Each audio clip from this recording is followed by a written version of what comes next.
Salut à toutes et à tous, j'espère que vous avez la pêche aujourd'hui. Ici c'est Mike Legovi, alias le dresseur de code. Mettons en place notre projet Webfolio. Voilà donc le projet Webfolio, c'est le site web, c'est l'application web que l'on va créer tout au long de ce projet, tout au long de cette formation avec Django. Et qu'est-ce que Django? C'est tout simplement un framework web.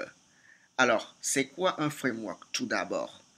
En fait, quand on parle de framework, c'est un ensemble d'outils qui va vous permettre de créer quelque chose de particulier.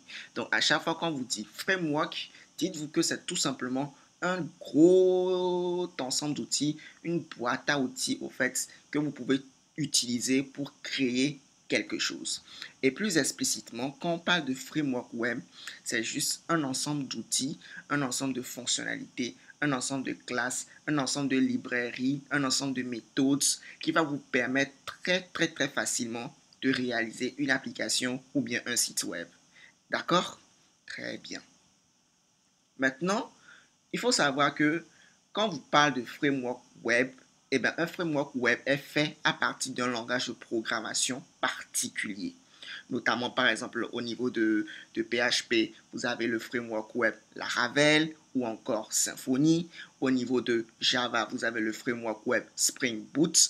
Au niveau de Ruby, vous avez le framework web Ruby on Rails. Et au niveau de Python, vous avez le framework web Django. Et Django n'est autre que le framework web Python le plus populaire au niveau de la communauté. Il y a également d'autres frameworks, par exemple Flask, qui n'est pas un framework en fait, mais un mini framework, mais il n'est pas aussi populaire que par exemple Django. Django, c'est celui qui est vraiment le plus utilisé au niveau de Python. Et c'est pour ça d'ailleurs que c'est lui qu'on utilise parce qu'il est extrêmement puissant et fun. D'accord? Très bien.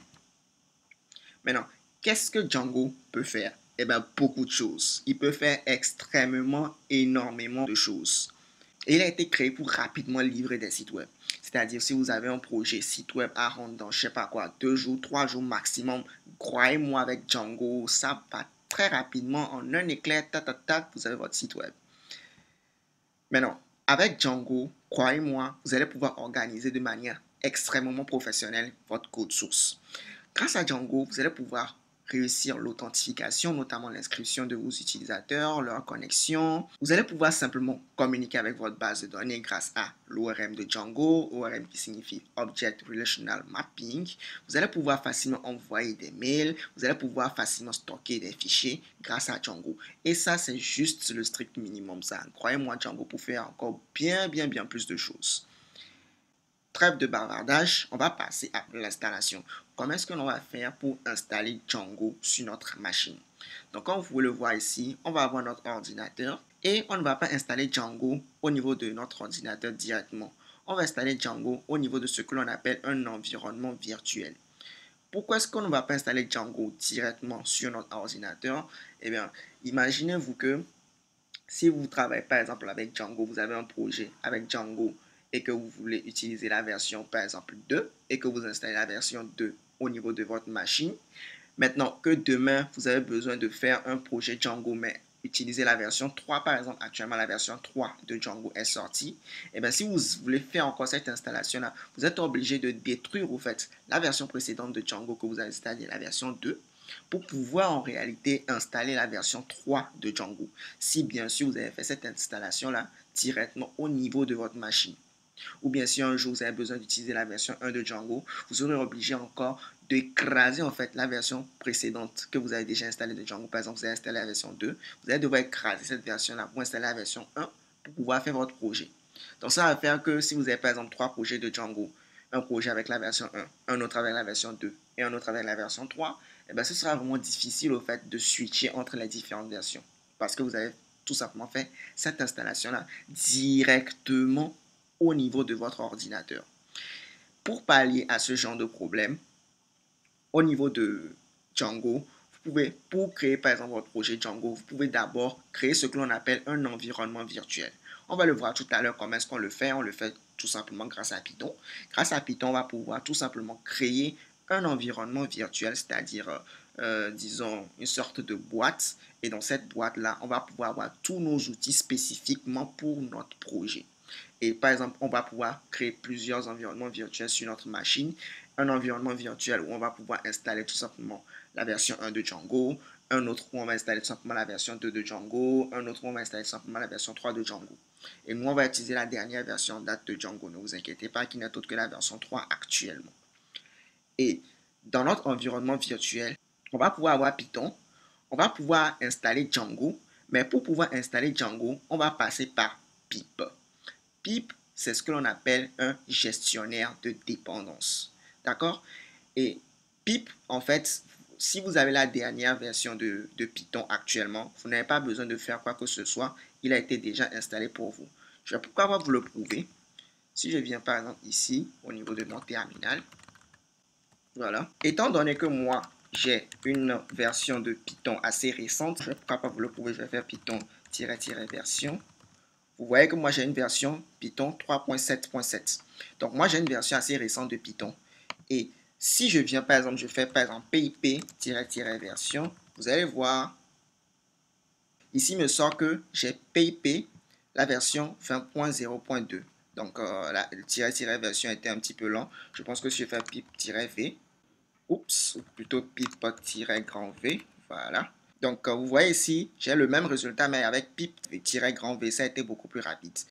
Pip est déjà installé pour moi, je n'ai rien eu à faire. Tout simplement parce que j'ai une version assez récente de Python. Vous pouvez tout simplement obtenir Python en venant par exemple au niveau de Google et vous tapez par exemple installation de Python. Installation de Python. Il va vous rediriger tout simplement. Vous allez voir par exemple ici, au niveau de ce site web là, python.org. Donc vous venez tout simplement ici, vous téléchargez la dernière version de Python. Actuellement c'est la version 3.8.5 et vous l'installez. Vous pouvez suivre par exemple ma vidéo, c'est parmi mes premières vidéos, je ne sais plus trop la première ou la deuxième. Vous allez voir comment est-ce qu'on fait pour installer Python sur votre machine, que ce soit sur Windows, sur Mac ou bien sûr Linux. D'accord? Excellent. Donc, comme on l'a dit, on a besoin de par exemple PIP et grâce à pip, on va pouvoir, ok, donc je ne sais pas si c'est PIP ou bien si c'est pip. Donc grâce à pip, en fait, on va pouvoir installer Django. Et pip, c'est ce que l'on appelle un gestionnaire de dépendance. Vous allez rencontrer ce terme-là de gestionnaire de dépendance au niveau de plusieurs langages de programmation. Par exemple, au niveau de Java, on va vous parler de Maven ou bien de Gradle. Au niveau de JavaScript, on va vous parler de NPM ou bien de Yarn. Au niveau de, par exemple, PHP, on va vous parler, par exemple, de Composer. D'accord? Donc, au niveau de Python, le gestionnaire de dépendance le plus utilisé, c'est tout simplement pip. Et qu'est-ce qu'un gestionnaire de dépendance? Un gestionnaire de dépendance, il va vous permettre en fait d'installer sur votre ordinateur des packages. Et ces packages-là, c'est tout simplement un dossier, par exemple, qui va contenir plusieurs fichiers et ces fichiers-là contiennent des fonctionnalités. Vous pouvez utiliser ces fonctionnalités-là qui ont en fait été créées par d'autres développeurs pour facilement intégrer quelque chose dans votre application. Et tout à l'heure, on va utiliser pip pour installer Django qui n'est autre que en fait un gros package. C'est-à-dire c'est un gros dossier qui contient plusieurs fichiers, plusieurs fonctionnalités qui en fait vont nous permettre à nous de créer notre site web tranquillement, facilement, sans trop se casser la tête. Et croyez-moi, quand vous êtes en train de faire une application web, vous n'allez pas réinventer la roue. C'est-à-dire, s'il y a des fonctionnalités qui ont été déjà conçues par d'autres développeurs, vous pouvez tout simplement utiliser pip pour installer ces fonctionnalités-là dans votre application. Et quand vous installez ces fonctionnalités-là dans votre application, on dit que votre application dépend de ces fonctionnalités-là. Par exemple, lorsqu'on sera en train de faire notre formation sur Django, on va installer par exemple Pilo, qui est tout simplement aussi un package au niveau de la communauté Python qui va vous permettre par exemple de gérer vos différentes images. D'accord? Donc, c'est une fonctionnalité qui a été déjà créée par d'autres développeurs. Inutile en fait ici de réinventer la roue pour recréer encore ça. Donc, on va utiliser tout simplement pip pour s'occuper de toutes nos dépendances, c'est-à-dire toutes les fonctionnalités qui ont en fait été déjà créées par d'autres développeurs que nous, on a besoin d'utiliser. On ne va pas réinventer la roue, on va tout simplement les ramener dans notre projet et les utiliser tranquillement. D'accord? Très bien. Et comme premier tout simplement, package que l'on va installer, on va installer tout simplement Django. Et on va utiliser pip pour le faire. Et aussi, donc là, c'est dans l'environnement virtuel. Et ici, j'ai mis qu'on aura Django, on aura Pip, on aura Python. Et on aura également d'autres trucs. Et puis finalement, à l'intérieur de notre environnement virtuel, on va avoir notre projet Webfolio. Ce qu'on va faire, actuellement, on est sur notre ordinateur. Je vais vous montrer tout d'abord comment faire pour créer notre environnement virtuel. Donc, je vais venir ici. Là, j'ai mon dossier Django. Et ce que je vais faire, je vais fermer tout ceci. Je vais en fait ouvrir, ici.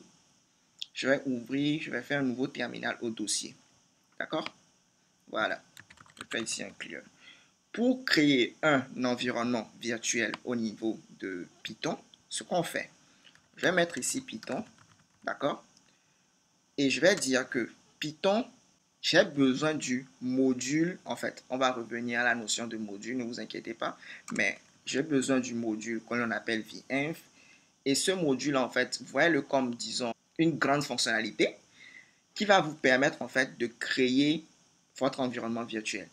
Et je dis à Python, s'il te plaît, Python, grâce au module, le tiret M l'avait dit module, s'il te plaît, Python, grâce au module VInf, c'est-à-dire environnement virtuel, crée-moi, mon environnement virtuel, que je vais appeler, par exemple, encore VInf. D'accord? Si vous pouvez mettre n'importe quel nom, vous pouvez mettre, par exemple, ici Toto. Toto ou bien Tata. Ou bien Tata. Mais moi, je vais l'appeler tout simplement VInf. Donc, Python, s'il te plaît, grâce au module VInf, crée-moi mon environnement virtuel VInf. Et si je valide, vous allez voir, il va me créer mon environnement virtuel tout à l'heure.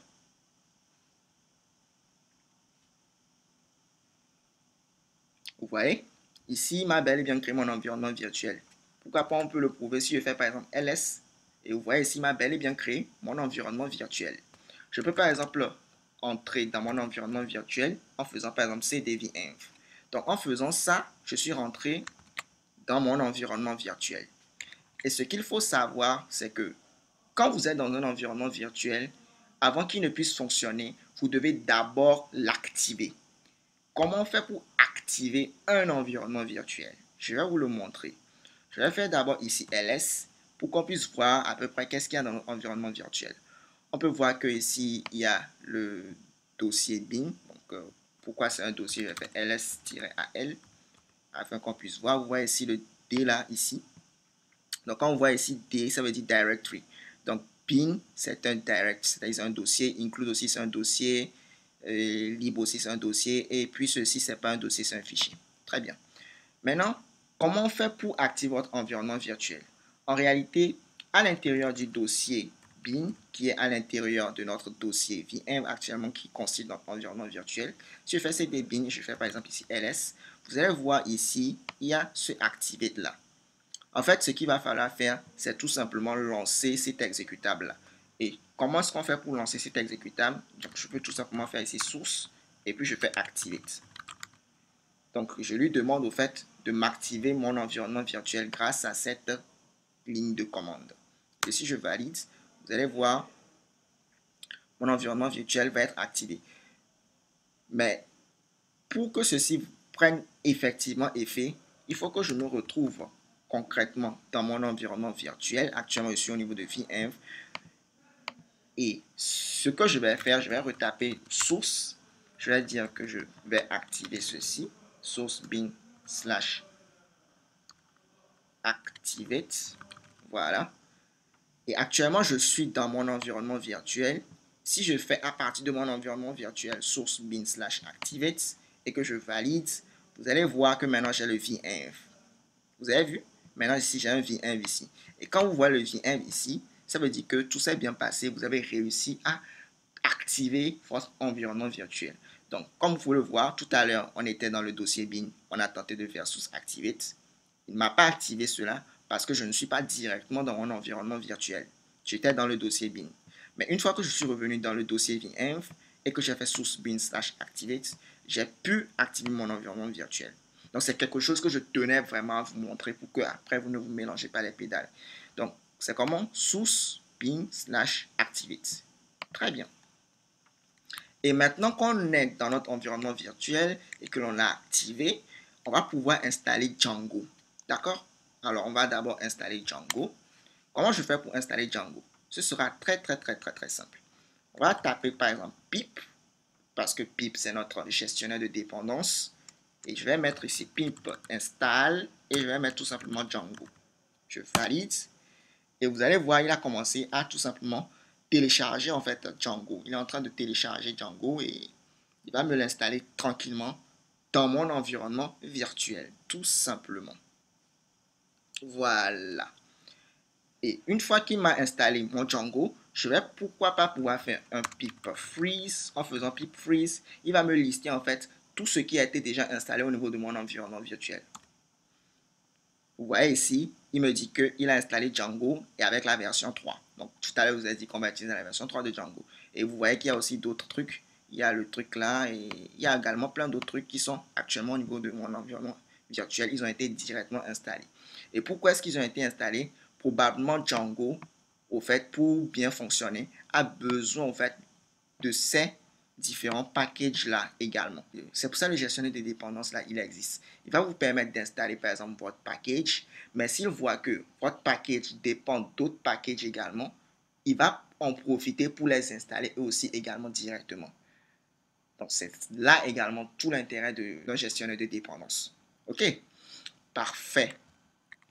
Maintenant que c'est bon, on a notre ordinateur, on a créé notre environnement virtuel, on l'a activé, on a Django, on a Pi, on a Python, et bien on va juste créer tout simplement notre projet Webfolio.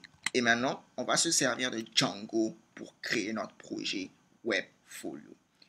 Et la commande, elle est très simple. Vous allez utiliser cette commande-là une seule fois. Et quelle est cette commande? Vous allez vous servir de Django admin, comme ceci. Ensuite, vous allez mettre Start Project, comme ceci. Donc, Django Admin Start Project, et vous mettez le nom de votre projet. Par exemple, pour nous, ce sera tout simplement Webfolio. Donc, Django-admin, espace Start Project, espace Webfolio. Et que je valide, il va nous créer notre projet. Et vous voyez, il a créé le projet rapidement. Et si je fais par exemple ici ls, vous voyez ici maintenant, il y a Webfolio. Donc, je vais faire par exemple ici ls-al pour que vous puissiez bien voir. Vous voyez ici, on a notre dossier Webfolio. Je vais pourquoi pas venir au niveau de Django. Donc, j'ai Django. Je vais venir ici. Voilà, donc je vais faire ici New Window. Tranquillement. Et ce que je vais faire, je vais juste faire un petit glisser-déposer. Donc, je prends mon Webfolio, je le mets là. Voilà, parfait. Là, on a notre Webfolio et tout est bon. On a tout. Alors, je pense que l'on va s'arrêter là pour cette vidéo. Elle est suffisamment longue. Donc, son objectif était tout simplement de vous montrer à peu près tout le processus pour pouvoir installer Django et créer votre projet.